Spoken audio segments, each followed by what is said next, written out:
morning, everyone. Welcome to Bold as Brass. We are live Friday the 28th of January 2022, in case you're listening to this way into the future, for our fundraising podcast-a-thon. So I've got the great pleasure this morning of being joined by Andy and Yusuf to talk about all the things that we know about teaching and pedagogy and things to do with letting other people learn to play brass. I've made us sound very wise, so good luck with that. I've only just learnt how to pronounce pedagogy. You know, like, well, there you go. You were just in time. Yeah, your seasoned panel of experts. Pedagogy. I mean, it's such a funny word, though, isn't it? It just means teaching. It just makes us sound fancy. Anyway, I'm going to come around and let you introduce yourselves. Let us know a bit about what you do, and then we've got some questions that were sent in that we're going to try and address today. So I don't know who wants to go first. You can fight it out amongst yourselves. Andy, you've been chosen. Off you go. Yeah. Yusuf pointing at me, isn't it? Okay. Brilliant. Thanks, Yusuf. I'll get you back to that later. I keep forgetting. Brilliant. So my name's Andy. I grew up and had the fortune of going through Northamptonshire Music and Performing Arts Service before going off to music college and doing all of the studying and stuff. So I went to Birmingham Conservatoire and then studied for a master's at Trinity. And then kind of since then, teaching wise, I've been able to do some music service stuff, but a bit of private school stuff as well, which is a different facet completely. It's very different. And then some, individual students as well. So kind of the full range, the whole class stuff, the small groups, the individuals, doing some, wind bands, brass bands, conducting, stuff like that. Yeah, the full range. Yeah. Full whack. Lovely. Cool. And I'm Yusuf, and I grew up in London and started playing through music service, Barnet Music Services, or formerly Barnet Music Service, now Beat, Barnet Educational Art Trust. And I was really lucky to be there. And then when I was 13, I went to Junior Royal College of Music until I was 18. And then I went to study at Guildhall. So really, really lucky to have all this amazing music in London going on when I was that young.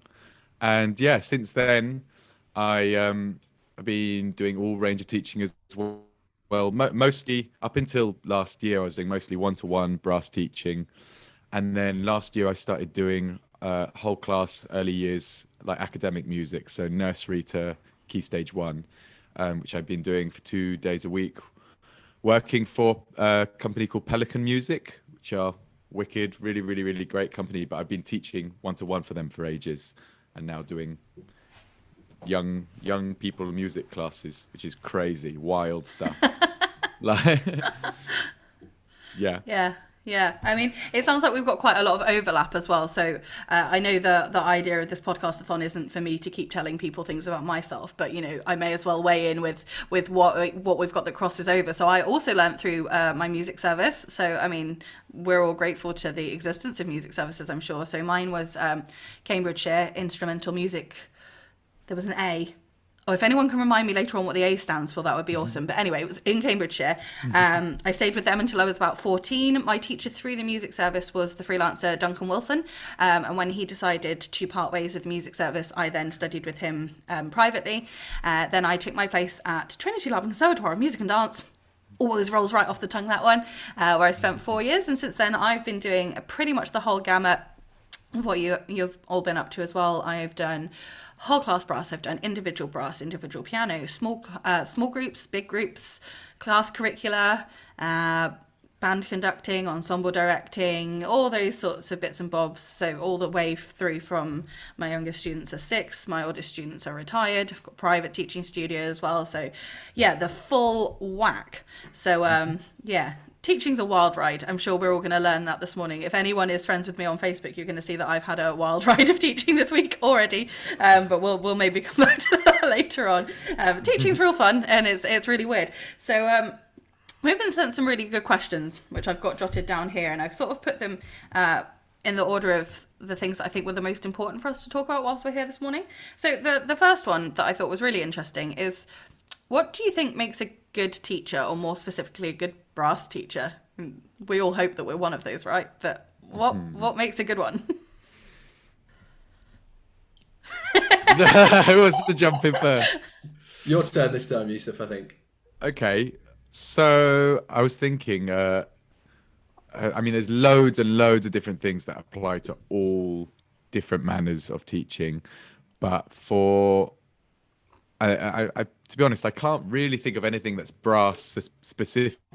But I think what's really, really important is versatility with the child that you're working with, because it's very easy to go in with like a kind of script, and you come across it. I'm sure we've all been with teachers who are just delivering the same stuff to everyone all the time, and sometimes you just get landed with some kid who is really heady and just like loves everything explained, and you can talk about the specifics of, you know, the physicalities of how the air is coming out, making your lips vibrate, and all, you know, you can think about it really technically, and they love it.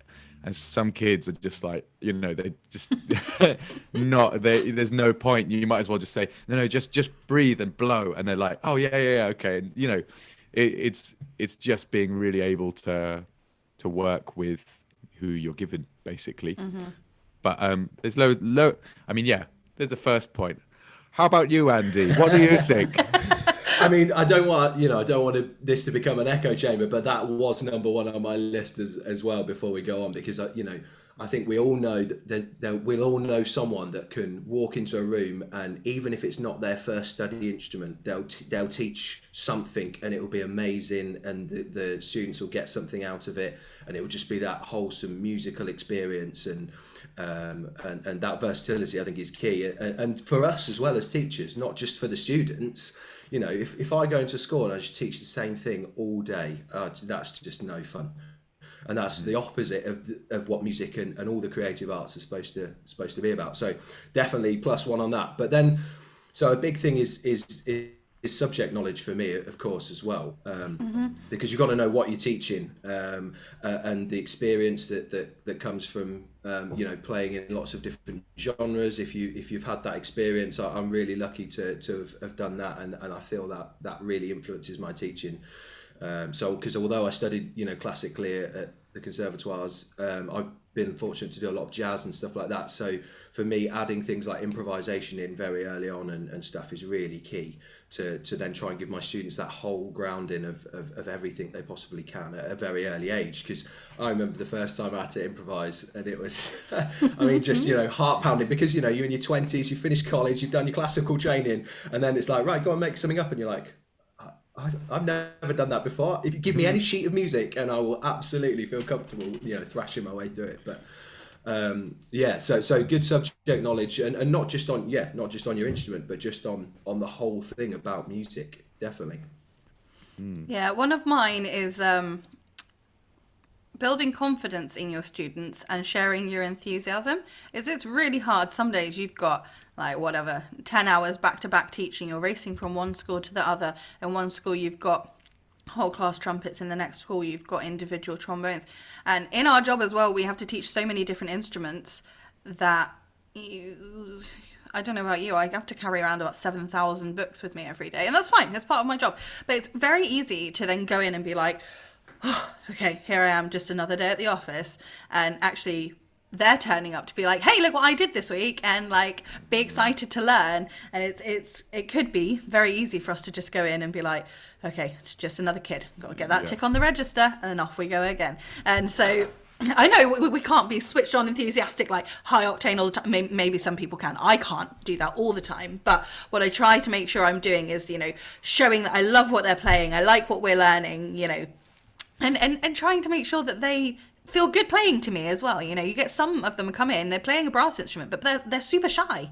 I've got loads that, like, the reviews that their parents, or their testimonials that the parents have left have been like, oh, they're so much more confident now they've had lessons. And it's like, this is because this is how I approach my whole life. It's like, I'm here, and here's the trombone, or here's the euphonium, and like, I love band, and I love orchestra, and I like this, and you know, it's like, you know, you can be this person too, because I wasn't always this person, and, you know, let's play some fun music together, and let's, you know, if you feel more confident with your instrument, you're going to go forward and be more confident playing in band, or playing at home, or, you know, practicing next door to your parents, which sometimes is really scary. Do you know what I mean? It's, you know, there's so many, and a lot of what we're talking about isn't even to do with like how to get them to be a good brass player. It's like how to get them to be a good musician or a more advanced human being. And that's a lot of what our job is, right? Exactly. And also, I mean, I haven't got the experience of the whole class brass teaching. That Oh, it's sounds like excellent. horrific. But I mean, I mean, but I'm sure you two have done it because you've been asked to, and it's, you know, you've got to make the most of it. But we'll come to it later. But I mean, I feel it's a real shame that that has to happen in schools in that way, even though loads of people are exposed to being able to play. But on the subject of like whole class music teaching, coming in and being tired, but you've just got to cut like one to one. I can read the young person that I'm working with and say to them, if they've come in, they've not done enough work, I can just be very frank with them. I know they can take it, or some people they can't, and you just have to go praise, give them, like, you know, you're so good, you know. And but that's more the case when you're doing a whole room of people. You come in and it's like they could be making so much noise, and like you could just be like, you know, queuing up for the classroom, you could lose it straight away. I'm not saying I never have, but it's much more efficient not to lose it and get them in. And as they're coming in and one person's just being very like bobbing along, it's like you're coming in the classroom so well. I've never seen someone come in the classroom as brilliantly as you have.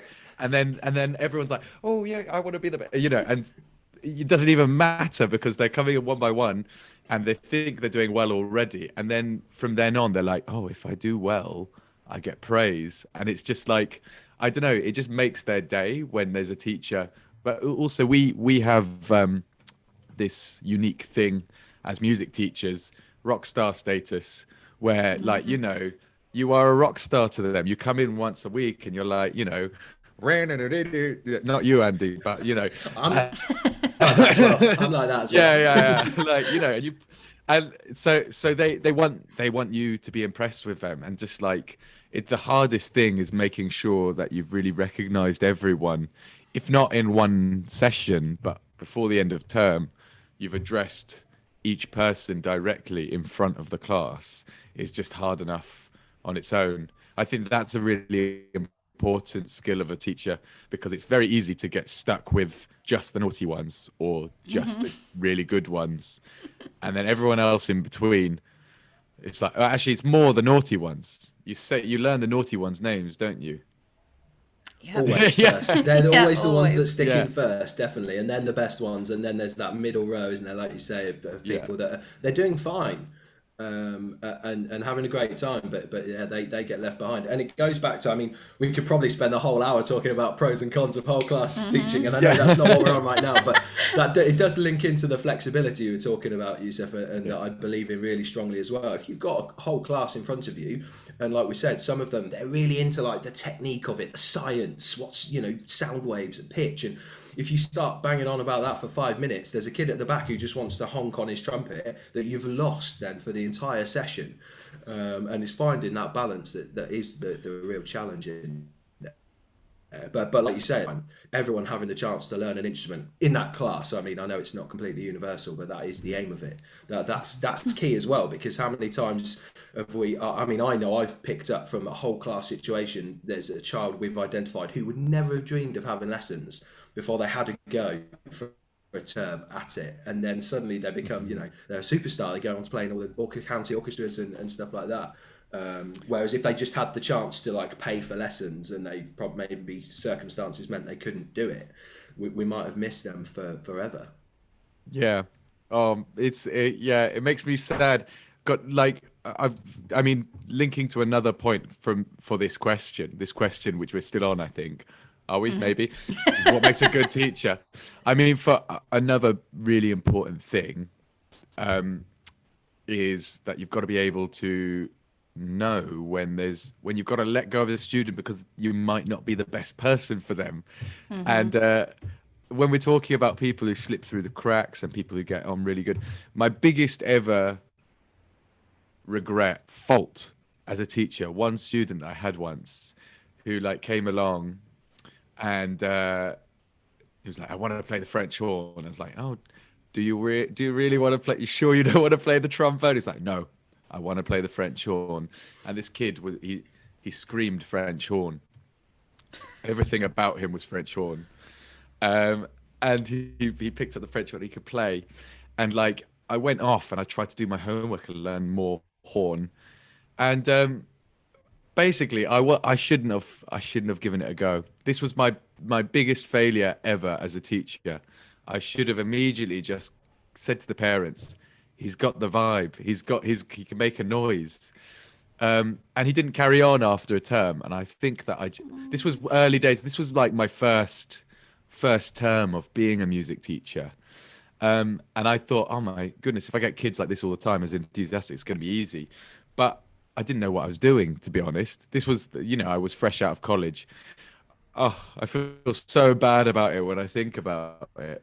Anyway, I should have always like just say to the parents, are you able to get a teacher outside of school? Because I'm not. French horn it's not worth, if they're good at it, it's not worth trying to teach them. Like, you know what I mean? Are you looking at me like you're a terrible person? No, I'm looking at you going, I had exactly the same thing. We come out fresh faced, don't we, out of music college, go into your teaching job, and you're like, right, okay, I just want to do the best for my students. I'll teach, anyone that comes through the door, and like you say, do some homework, learn some horn fingerings and stuff like that. And it's like you say, having the, being wise enough to say, look, I could probably do okay, but and obviously as we get more experience, those kind of things just come to you, don't they? When you've been conducting bands for a little while, you do pick up the horn fingers and stuff like that. But being wise enough to say, look, this child would really benefit from it, and it's hard as well when it's your living as well, and not necessarily through a music service. I mean, Mel, you can correct me if I'm wrong, but if you're doing it individually for yourself, self-employed, like letting go of a student when that's your income, it's not like the school's just going to replace them with another one and stuff like that. A lot of my self-employed friends would probably say that they might hang on to a student a bit more and maybe just still gradually try and convert them to what they think they should be in the future or something like that. But empathy, Yusuf, you've got it, mate. That's another great quality of a teacher. That's it's really important. You're just wanting to do the best for them. You could pick it up. You had the option to try and say, look, just try trombone. You didn't just try and force them into that narrow way of like, I'm going to put you on what's easiest for me rather than what's best for you. That's so key. I mean, I don't know if Mel, if you've inherited a trombone player who's learnt from a valve player. Ooh, that's years of undoing.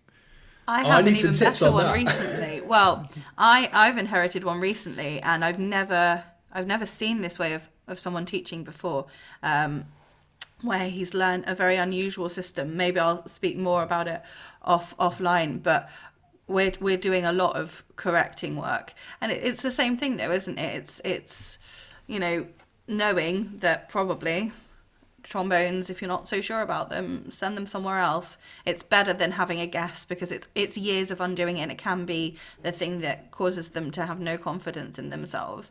But it also, what we're talking about here, it links us to learning, growth. I mean, we don't all come out of college being the best final version of ourselves as musicians. So the fact that we're willing to learn and adapt and add to our toolkit all the time, I think is absolutely fine as well. But I'm going to just quickly go off on a little tangent. One of the other questions that came in kind of links to what we've just been talking about the best instruments for people.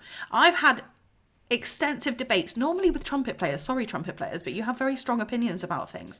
I had an argument once with a trumpet player because I'd said, I have a trumpet student who has no stamina, he can't reach any of his high notes, he's been playing years and years and years and years. I think he needs a slightly bigger instrument, I think he would be more comfortable. And this trumpet player was like, no, everyone can play the trumpet. And I was like, I couldn't play the trumpet, so I eventually went bigger and bigger. So this kind of leads me to the question of, do you think that there is a brass instrument that fits each player best? Yeah, I mean, for me, my gut instinct when I saw this question in the email was definitely, there's one that would fit you the best. Like, I was one of those people that when I grew up playing, I started on a cornet, wasn't very good. You get moved down, so tenor horn, okay, still all right, okay, then, and ended up on the tuba. Because the reality was they were like, you're doing fine on the other instruments, but you would really excel at the tuba. So for me, that was definitely the case. And you know, there are those people out there, those absolute freaks that just play everything. And you know, I don't know how they do it. That's absolutely amazing. And some of them, it's just a case of they say, oh, I was never told it was hard to just play any brass instrument, so I just gave them all a go. But for the rest of us mere mortals, I think it's definitely a case of, you know, we're all different. We all talk about everyone being individual, shapes, sizes. You know, and when I first started out teaching, there was a lot of talk about looking at the lips and how thick, or like the surface area of them and stuff like that, which just gives you a general indication. There's always exceptions to the rule. You know, you say the people that have got a bigger surface area of lips might be better at the lower stuff, but then you see some amazing trumpet players that you'd think would fit that bill, and they're screaming all over the place and stuff like that. So it, you know, it's not just about the physicality of it, but it kind of links in as well, because one of the things I meant to say we should talk about is about the stereotypes of each instrument. And is it like, oh wow, is it the personality of the student that picks the instrument, or the other way around? I mean, I don't know if we're going to have time to even get all the way through that, but you know, you all, and not just in brass, we see it in the orchestra, don't we, as well. But I think that all kind of links into that fit for that person of that instrument. For me, anyway, personally, I know it's a very divisive topic, like you say, but I mean, like straight away, like I feel like there's cliques within each instrument. I'm like, you know, the trombone, you got the really serious people who are like, they're trying to play it like it's a cello, that like they're a big cello. I don't know. They're just like, they just need to chill out a bit. And it's all like loads of pictures of them like in black and white with the trombone, like, you know, like it's a almost what, it's a bloody trombone, like, you know, like you can't look suave. But I mean, yeah, for the whole one, for me, I was lucky. I went straight into trombone, and I actually know I did play euphonium as well. I did trombone and euphonium at the same time all the way through, and most of the trombone players that I know, like, chose it for the same reason. It's just like, it's just really movie and dancey and funny, isn't it? Like, it's quite easy to see why a young person would choose the trombone over other things. I don't know, Melissa, did you find that funny about it? The clown qualities. I mean, it took me quite a long time to get to the trombone. So mine was very much like, I did the cornet, I did the tenor horn, and I sort of realised that I was fine at them, but it wasn't like, I wasn't comfortable there. So it took me 4 or 5 years, and then Lindsay Schilling came to play with my brass band, and then I was like, oh snap, that's the one I want. And I think it was more how it sounded than how it looked. But I've been playing outdoor concerts where kids have come up, and they, like tiny kids, toddlers, come up and they like stare at the trombone because it changes shape while it's being played. It's like some weird water metal thing. Yeah, I've seen it. I've never thought of it like that, shape shifting. Yeah. Know? That's cool. Nice. Yeah, literal superhero instrument. Yeah. Cool. So one of the questions that actually Andy suggested we talked about, and I think it's kind of fairly sensible given the way that we're hosting this panel. You know, we've all been living in this. I feel like I live in this box constantly, but we've all been living in the online space for. I can't quite believe I'm saying that it's 2 years, but it is 2 years, beyond 2 years, which is bananas. How do you feel about online teaching? Do you like it? Has your teaching gotten better, gotten worse? Are you carrying on with it now things are a bit more normal? Like, how do you feel about online teaching? Hate it. Oh, really? Hate it. Absolutely can't stand it. But I understand that there are lots of merits in the fact that I was able to carry on with my teaching through the pandemic, and the kids were able to, while being locked down in their boring homes, even if they weren't learning anything, I was like, hello, how are you? It's good. It was nice. And then when I come back in, it's like, you know, it's nice. But yeah, I mean, nowadays, if I have to, I'm just like, I'm sorry, I don't do that. It's a shame. Fair enough. Yeah. Yeah, I'd love to. I mean, again, we're echo chamber, which is a bit of a shame. But no, I mean, I've talked it through with loads of people, and it is. I mean, for me, it's exactly what Yusuf said. It was a great substitute when we had no alternative to try and just get the students to carry on and just even know that they would pick it up once a week with us on Zoom, and do that, half an hour of dedicated, directed practice or whatever, even if it was just going over the same stuff, just keeping it ticking over.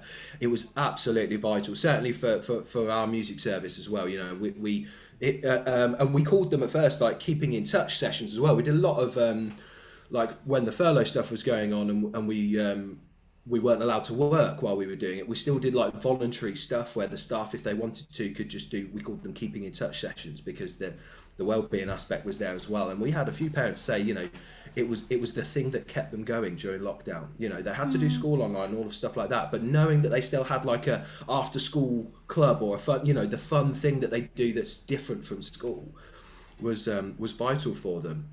I still do one student online actually, and it's okay, but it's like you say, we still try and book in one lesson every half term where we still get face to face, to just to keep in touch on the physical things that you can see in the room, because Zoom is very deceptive, especially when you're working with them where they've just got their laptop webcam and it's like fuzzy and blurry and you can't even tell if their cheeks are staying in or anything like that. Do you know what I mean? But there were definitely some positives that came from it for me. So the biggest thing was like you'd sit on Zoom, and you'd try and explain something, and it would time would go by and you'd be like, I've spent 10 minutes just trying to explain to them how to tongue. And it really made me like kind of hone how quickly and simply I could explain something. Although it doesn't sound like it now because I'm rabbiting on. It really made me think about trying to be really clear but really brief in what I was saying, try and get short, sharp instructions across, summing it up in the fewest words possible. And also going back to what you said, Mel, about carrying around books. Like I spent a bit of the lockdown like scanning in some beginner brass books, just so that I carry my tablet around with me then, and whatever I need is there, which then links into the flexibility as well. If I've got a gig turn up and I don't want to use my normal method book or whatever with them, I would just get another one out and see what happens, or we can just skip ahead to this like thing on improvising or on slurring because they're there already, or whatever, and not carrying 7,000 books around when you've already got a tuba on your back before you even carry anything else is vital. So there were some positives to come out of it for me as well. It made me think really as well, especially with the band stuff online, trying to do other things that weren't just note bashing, because that's a real big trap to fall into, especially at a music service kind of level. It's like we've always got the next concert to prepare for, so we're just hitting the repertoire, try and get some ensemble skills going whilst we're on that journey. But what about getting them to think about anything else, like sight reading or oral or any other skills that we know that a whole an all-round musician needs.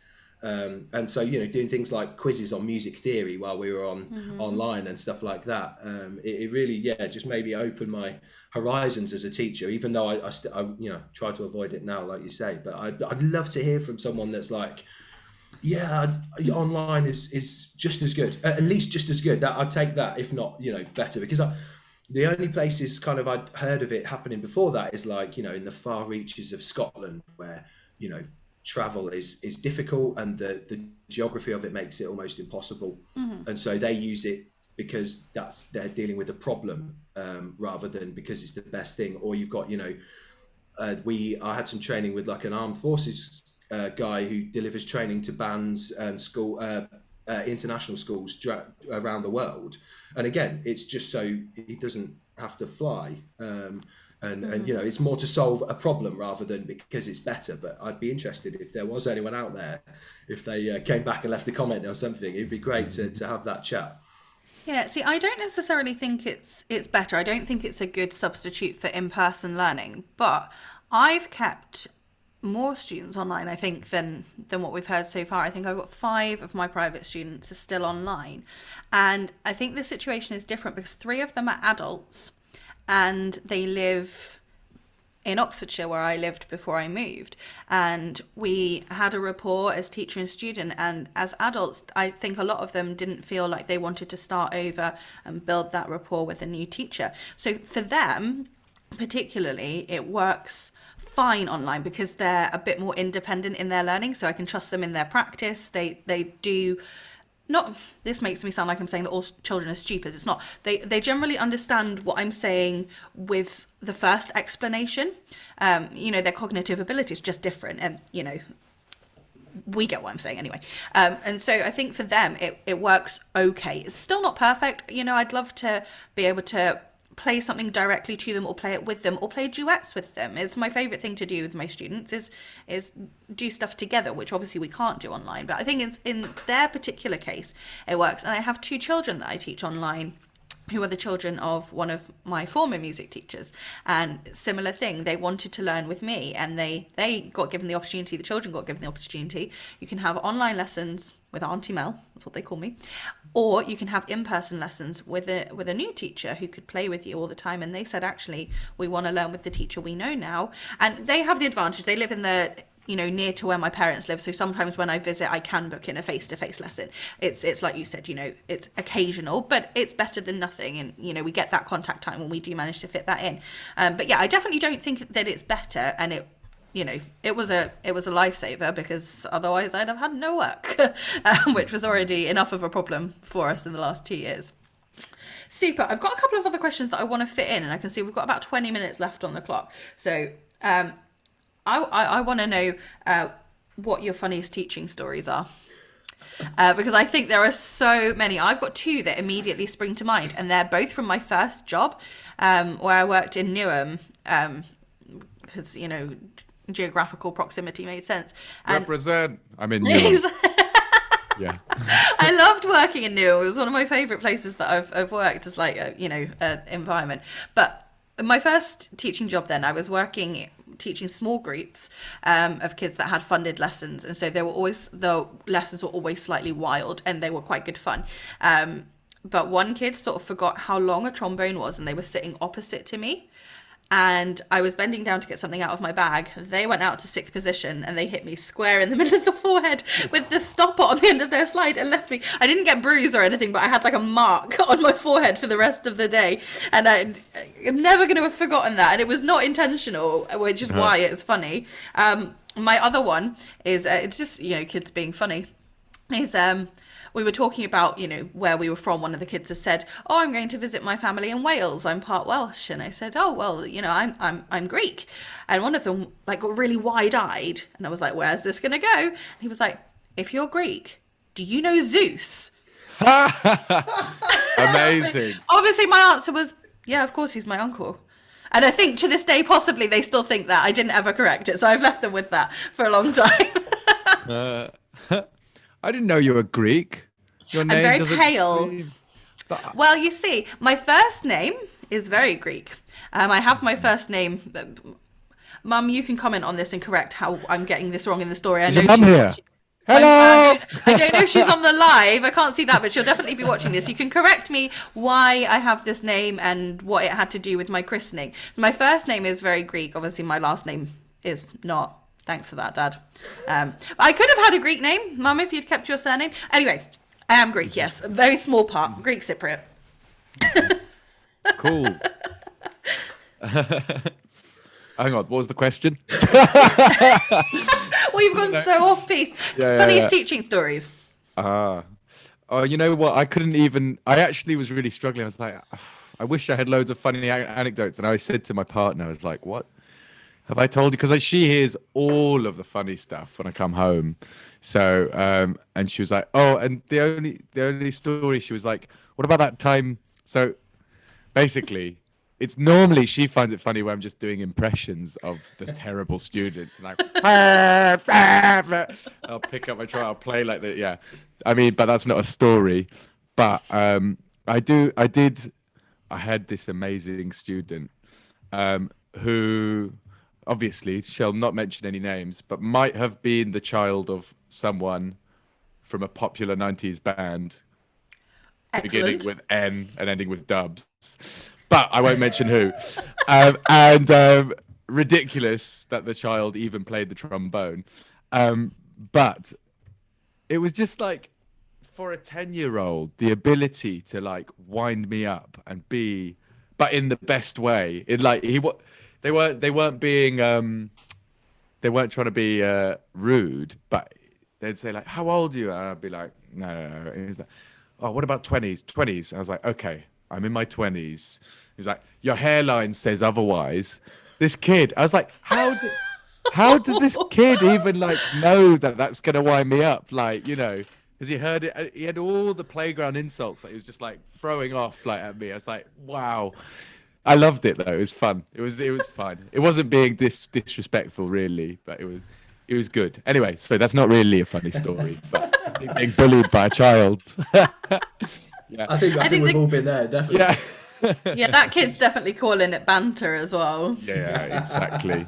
Yeah. I mean, my funny stories mainly just consist of trying to get through the day without making language slips. And we saw this on Facebook the other day, Mel, because yours was absolutely classic. And the one, like, I really have to, when I'm teaching, I'm just like, my brain's just like whizzing, like, what am I going to do next? Like, what can I get them to do off the back of what they've just played and stuff like that? And it's just like, sometimes just like, take a breath, because if you speak too fast, then words get either mixed up or combined. And the classic that always happens, and this is, you know, specific for us as brass, and especially on valves more so, tongued and slurred. Slurred. Yeah, I've been there. I know exactly what you mean. The option that comes out is not that's with tongued, so it's slung. It's not the good one. It's the other one. And then if you get that wrong, then that's the end of the lesson, basically. I mean, it's great. It's always lovely when it happens, because, you know, you all have a bit of a giggle and it just breaks any tension and stuff like that. But then it's like, oh God, I've lost that. That learning is done for today now. Yeah.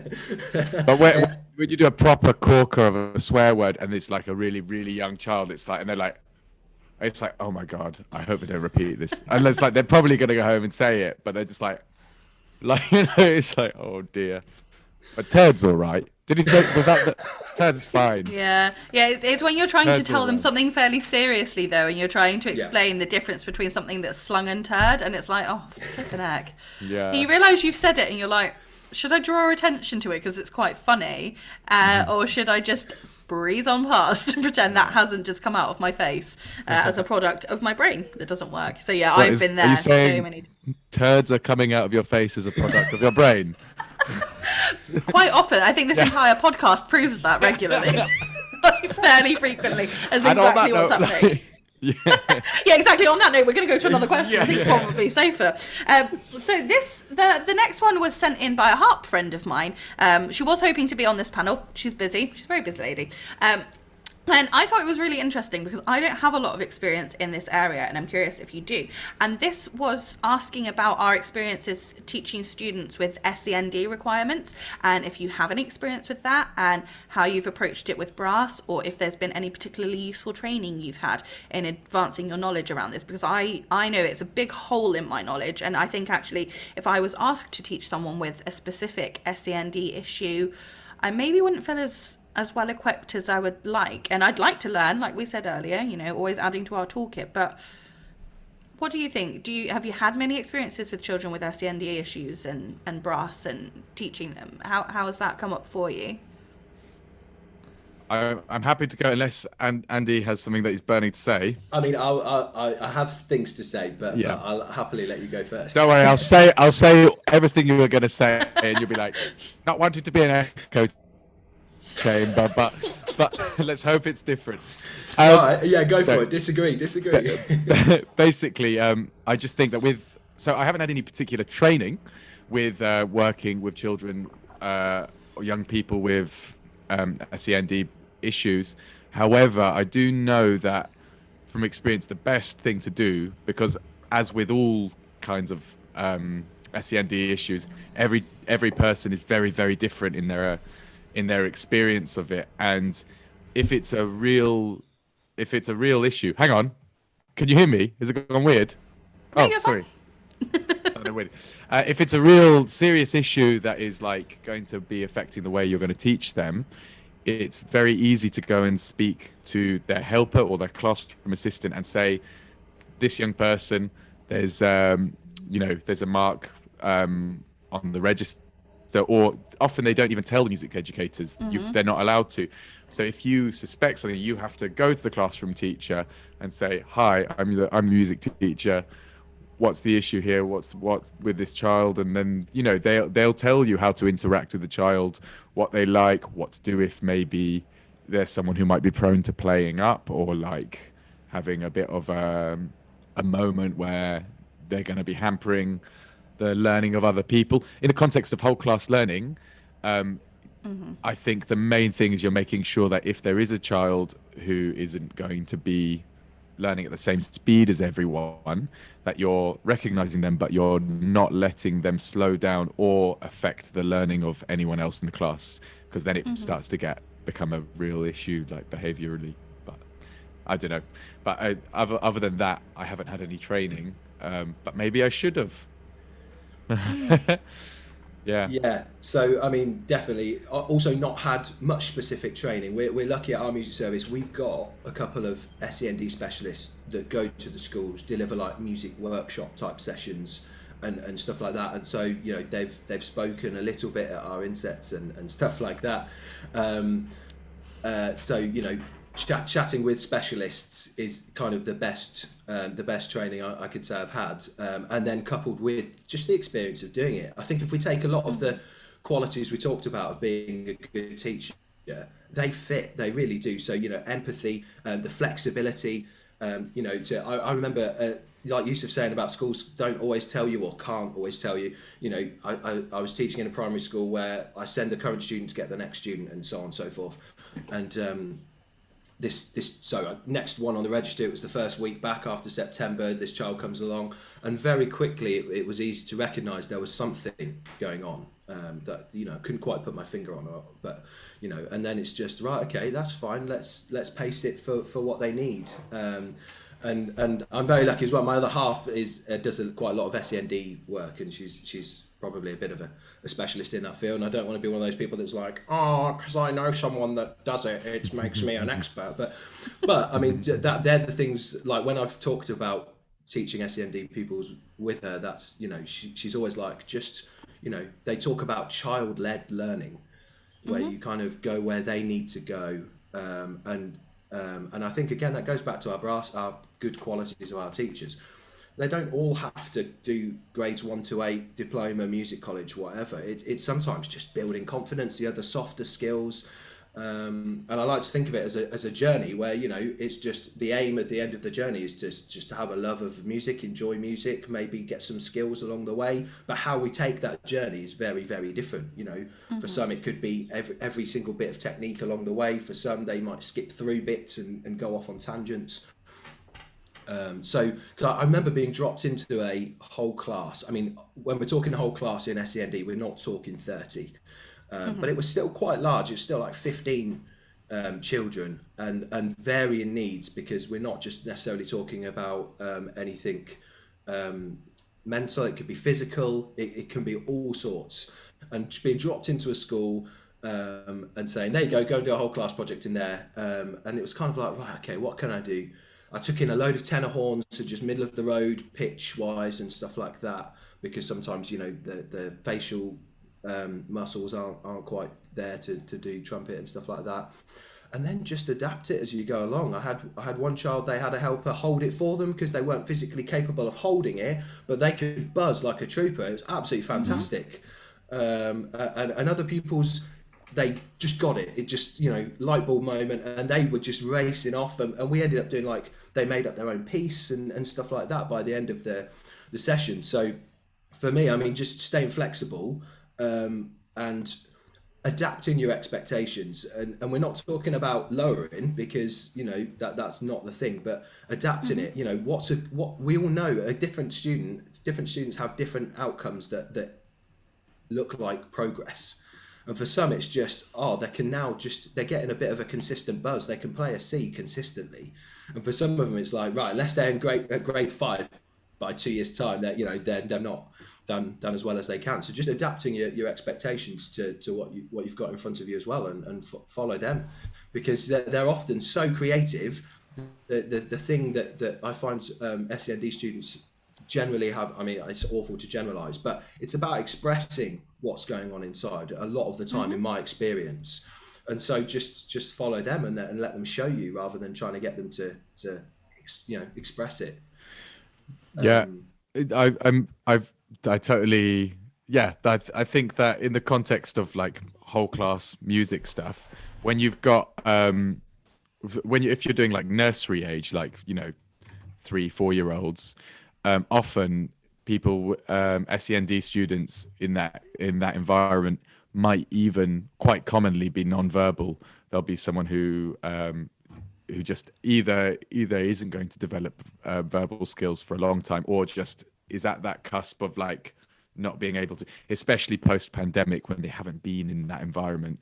And as a music teacher, you come in, and if you've got someone who's nonverbal or might be completely mute as well, it's like, what can you do with a class that at least caters to that person? And it's like you have to have this peripheral thing switched on, noticing them all the time. And if there's one activity, game, song that they don't have to join in, but it might trigger something. It's like, okay, that's going in every week. I'm doing that, and eventually you start to realize that's the thing that they want to do in like the song, which has a dance. So I've got one kid who dances for one thing, for this Jump Jim Joe. Do you know that song? Are you going to do it? Should we do it? And no. He's like, no, we're not going to do it. Only because it's live on Facebook. If it was just the podcast and it was audio only, I might have been tempted, but I am conscious I'm on video, so. Yeah, it'll be a bonus. It'll be a bonus edition. Yeah. But yeah. And this kid loves it. And it's like, and because I play it on trombone while they're all singing, it's like the moment I pick up the trombone, it's like he runs, and he's normally at the back of the class with his helper, basically. And that's when he gets involved. It's like, yeah, you just got to adapt, be really, really flexible. It's like totally true.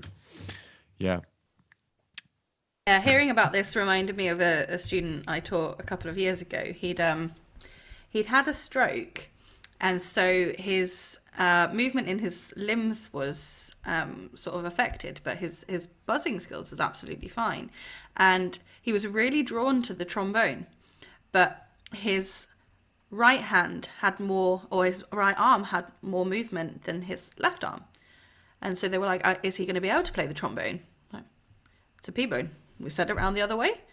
He holds it the other way around. He's static with his right arm, and he moves with his left arm instead of the other way around. So, that sort of child-led learning and finding adaptive solutions. And actually, there's some really great charities now. OMI, OHMI. I can't remember what their full name is. I'm sorry, OMI people, because I should have remembered. One-Handed Musical Instrument Trust. I was going to say, if you hadn't gone to it, I was just going to mention it. They're fantastic. Yeah, they've got all sorts of adapted instruments for people with all sorts of physical differences. That means that they can access like most of the things that they would want to, instrument-wise. So, people like that are doing awesome things. Folks, I've just seen the time. We're gonna have to think about wrapping up. Oh my god, like I'm really gonna have to keep myself on the clock today. I'm gonna have to be so careful, because otherwise it'll be like 3 hours of one subject and I'll have forgotten everybody else. And my waiting room is filling up, so I'm gonna quickly let them all in. Party. Yeah, just let them all in. Crossover. Yeah, let's do that. Just like build up until the end of the day. Thousands of people. I am going to be listening for the rest of the day via Facebook, to be honest. You've got such a great lineup going on, and about so many different subjects. I'm really interested in just, it's fantastic. It's really great what you're doing. And yeah, good luck for the whole day. Thank you very much. Yeah, I tried to put in a little bit of something for everyone. So I think I've got to end the call to finish the live stream. So unceremoniously going to say goodbye, but I will be in touch with you all again soon. Thank you so much.